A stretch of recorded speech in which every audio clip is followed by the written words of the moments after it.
2024 లేదా 25లో డిగ్రీ లేదా బీటెక్ చదివారా? సాఫ్ట్‌వేర్ జాబ్ కోసం ఎదురు చూస్తున్నారా? అయితే కోడ్ జ్ఞాన్ 100 డేస్ కోర్సులో చేరండి. జాబ్ సాధించండి.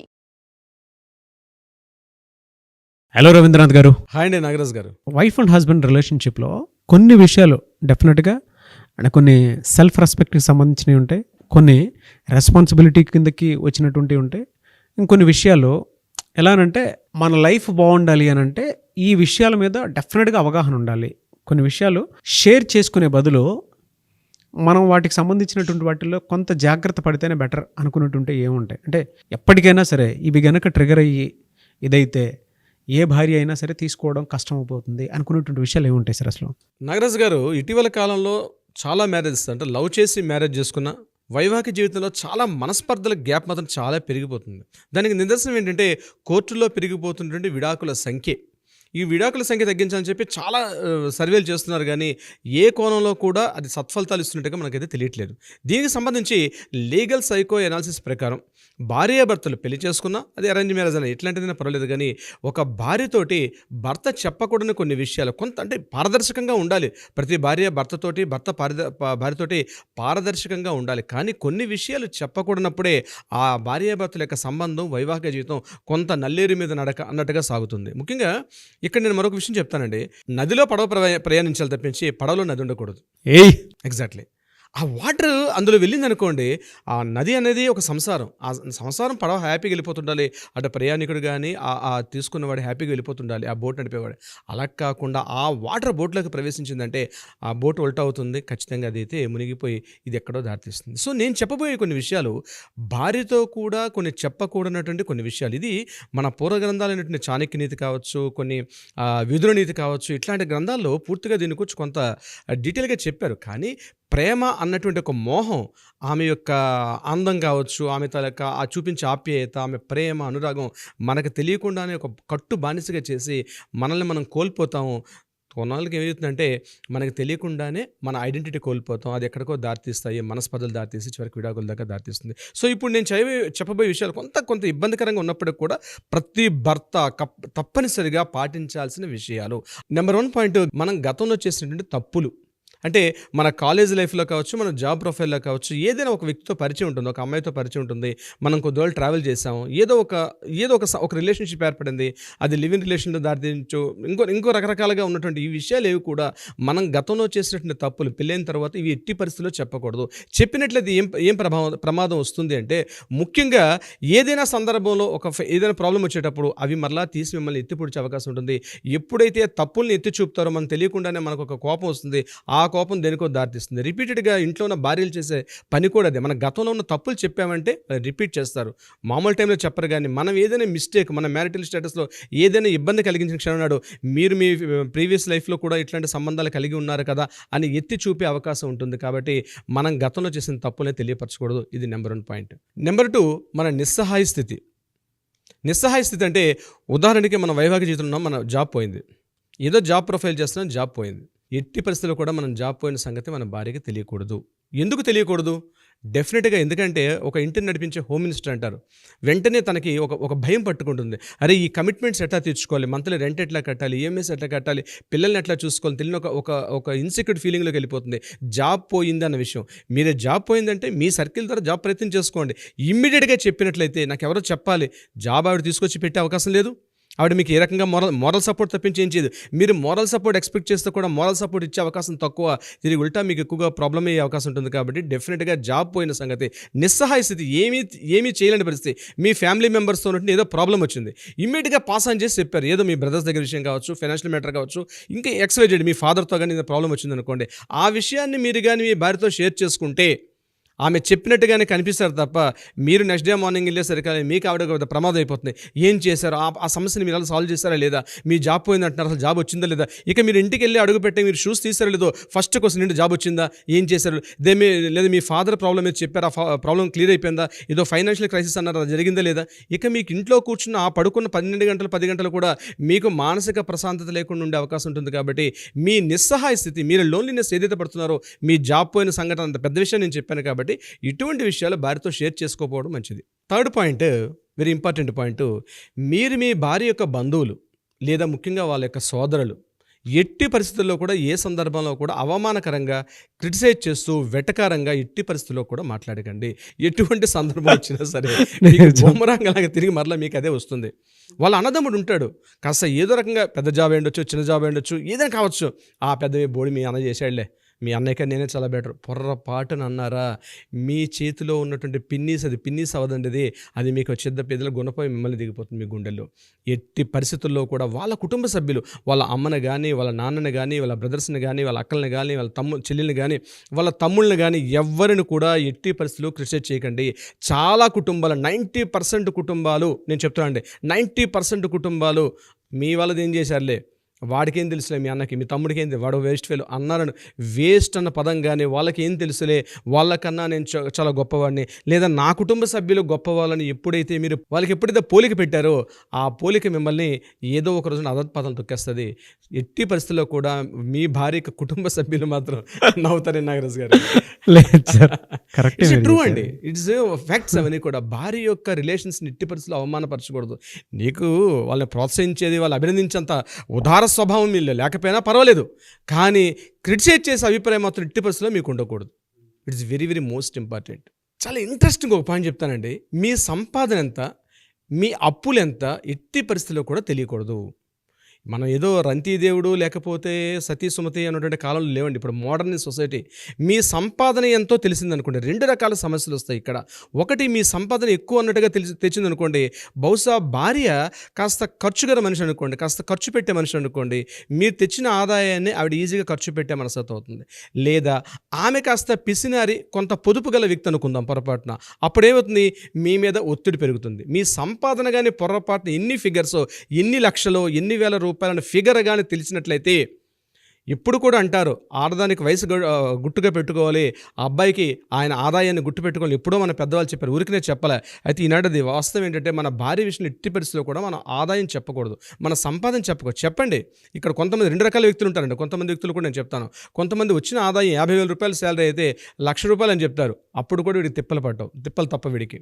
కొంతమంది ₹1,00,000 వస్తుంది, 50,000 అని చెప్తారు, అది కూడా కష్టమే. ఇక్కడ నేను ఒకటి చెప్తాను sir, don't mind, sorry to interrupt you. ఆదాయానికి సంబంధించి నిజంగానే కొన్ని విషయాలు ఎమర్జెన్సీ ఫండ్కి మీరు కొంత దాచుకోండి, దాంతోపాటు లాంగ్ రన్ ఇన్వెస్ట్మెంట్ ఒకటి పెట్టుకోండి. ఈ 2 పెట్టుకున్నటువంటి వాళ్ళు ఎప్పటికీ కూడా ఆదాయం గురించి మీరు చెప్పాల్సిన అవసరం లేదు.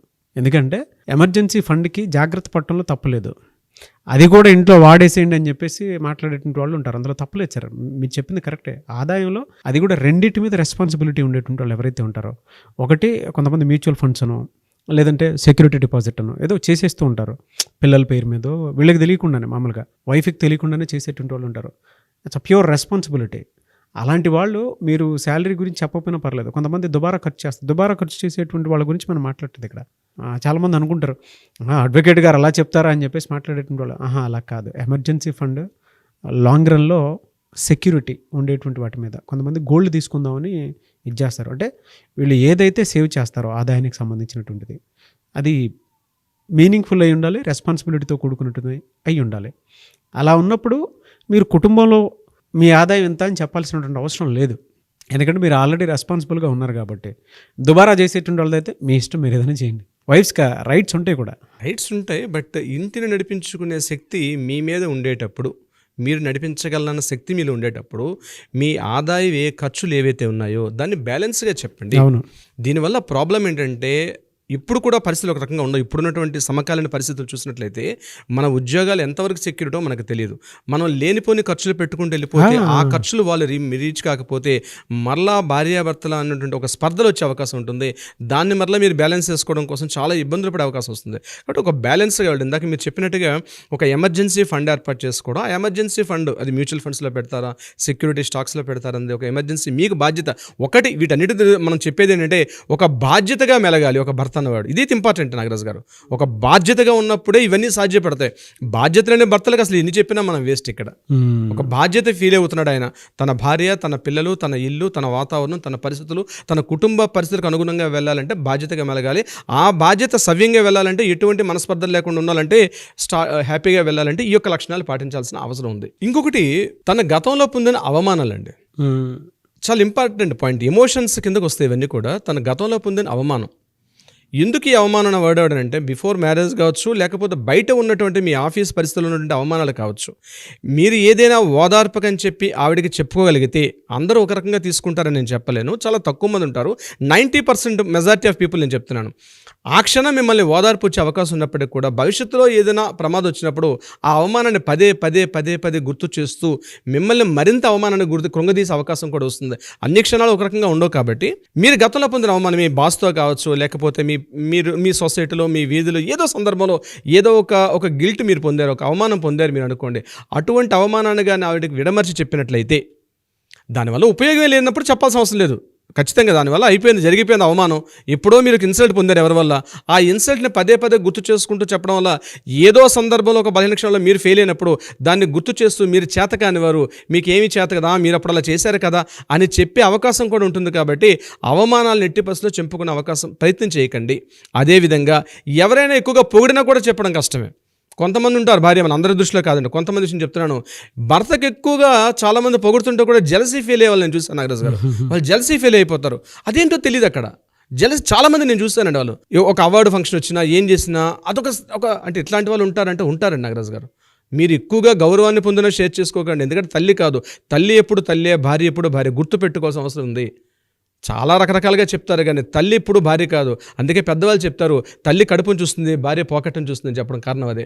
డెఫినెట్గా అది. ఎందుకంటే మీరు గౌరవాన్ని పొందారు, మీ తల్లితో మీరు షేర్ చేసుకునే ఆనందం అన్నది భార్య అన్ని సందర్భాల్లో కూడా షేర్ చేసుకునే అవకాశం తక్కువ. మీ డిప్రెషన్స్, మీ ఎమోషన్స్, మీ లోన్లీనెస్, ఇంకొకటి దీంతో పాటు నేను మీకు చెప్తానండి, మీ ప్రాణ మిత్రులు ఎవరో చెప్పకూడదు, మీ శత్రువులు ఎవరో కూడా చెప్పకూడదు. నేను చెప్పే జీర్ణం చేసుకోవడం కొద్దిగా కష్టమే కానీ వాస్తవాలు నాగరాజు గారు. నిజం ఎప్పుడు కూడా చేదుగానే ఉంటుంది, జీర్ణం చేసుకోవడం చాలా కష్టంగా ఉంటుంది, డైజెస్ట్ చేసుకోవడానికి. మీ ప్రాణ మిత్రులు ఎవరో చెప్పొద్దు, మీ ప్రాణ శత్రువులు ఎవరో చెప్పొద్దు. ఏదైనా సందర్భాలు, ఏదైనా విపత్కర పరిస్థితులు వస్తే మీ హ్యాపీ లైఫ్ స్మూత్గా జరగాలి అంటే ఎట్టి పరిస్థితుల్లో మీ ప్రాణమిత్రులను కూడా పరిచయం చేయకండి, ఎట్టి పరిస్థితులు చేయొద్దు నాగరాజు గారు. మీ ప్రాణమిత్రులు కానీ మీ ప్రాణ శత్రువులు కూడా. ఇది కాకుండా మీ ఆఫీస్ కలీగ్స్ అమ్మాయిలు ఎవరైనా ఉన్నట్లయితే పొరపాటును కూడా పరిచయం చేయకండి. మీ కలీగ్స్ ఉంటారు మీ ఆఫీసులో, ఆ అమ్మాయిల్ని మీ మిస్సెస్తో పరిచయం చేయకండి దయచేసి. చేయకపోవడమే మంచిది. మీరు ఏదో గొప్పగా ఏదో విశాల హృదయాన్ని పరిచయం చేశారనుకోండి, ఏదో ఒకనాడు మీరు ఎంత సిస్టర్ అన్నా, మీరు ఎంత అక్క అన్నప్పుడు కూడా అది మీకు ఏ రోజు ఒకసారి ప్రమాదం చేసి పెడుతుంది, మీకు ఏదైనా మీ యొక్క లక్షణాలు సరిగ్గా లేకపోతే. ఎందుకంటే అమ్మాయి లక్షణాలు ఎప్పుడు కూడా కొరుతో వీపుకోకున్నటువంటి పరిస్థితి. ఎప్పుడైనా అమ్మాయిని తీసుకొచ్చి ఇంట్లో పరిచయం చేసినట్లయితే, మీ క్లాస్మేట్స్ కావచ్చు, మీ కలీగ్స్ కావచ్చు, ఎవరైనా సరే అమ్మాయిలు ఉన్నట్లయితే మీ సర్కిల్లో, అది కూడా అందమైన అమ్మాయి అయినట్లయితే, అది కూడా ఒకవేళ మ్యారేజ్ అయినా సరే, మ్యారేజ్ కాకపోయినా సరే, ఆ అమ్మాయికి మ్యారేజ్ కాకపోతే ఇంకా ప్రమాదం, ఆ అమ్మాయికి మ్యారేజ్ అయితే మీ మీద ఇప్పుడు అనుమానం ఉంటుంది. మీరు లేటుగా వచ్చారంటే మీ షర్ట్ దగ్గరకు వచ్చి పెర్ఫ్యూమ్ చూస్తారు, మీరు లేటుగా వస్తే మీ షర్ట్ మీద ఉన్న మార్క్స్ ఏం చూస్తారు, మీరు మార్నింగ్ వెళ్ళేటప్పుడు మీ పాకెట్లో అమౌంట్ ఎంత ఉంది, సాయంత్రం వచ్చేసరికి మీ పాకెట్లో అమౌంట్ ఎంత అని చూస్తారు. ఒకవేళ రాత్రి 10 గంటలు లేట్ అయిందంటే 10:30 కల్లా మీకు ఫోన్ వస్తుంది, ఎవరితో ఉన్నారు ఒకసారి వీడియో కాల్ ఆన్ చేయండి, నేను చూస్తానంటది ఆవిడ. ఇలాంటి ప్రమాదాలు మీకు పొంచి ఉన్న ప్రమాదాలు ఇవన్నీ కూడా, ఇవి చాలా విపత్కర పరిస్థితులు. కాబట్టి ఎట్టి పరిస్థితుల్లో కూడా మీ క్లాస్మేట్స్ అమ్మాయిలు, అందమైన అమ్మాయిల్లో, అందులో అందమైన అమ్మాయిలు అయితే ఇంకా ప్రమాదం. ఎట్టి పరిస్థితుల్లో మ్యారేజ్ అయినా సరే, మ్యారేజ్ కాకపోయినా సరే, వాళ్ళని మీ భార్యకు పరిచయం చేయకండి. ఇది వెరీ వెరీ ఇంపార్టెంట్. నేను ఇప్పుడు అన్నట్టుగా అది కొరువుతో వీపుకోకున్నట్టు మీ పరిస్థితి ఉంటుంది. వెరీ ఇంట్రెస్టింగ్ పాయింట్ మరొకటి చెప్తాను నాగరాజు గారు.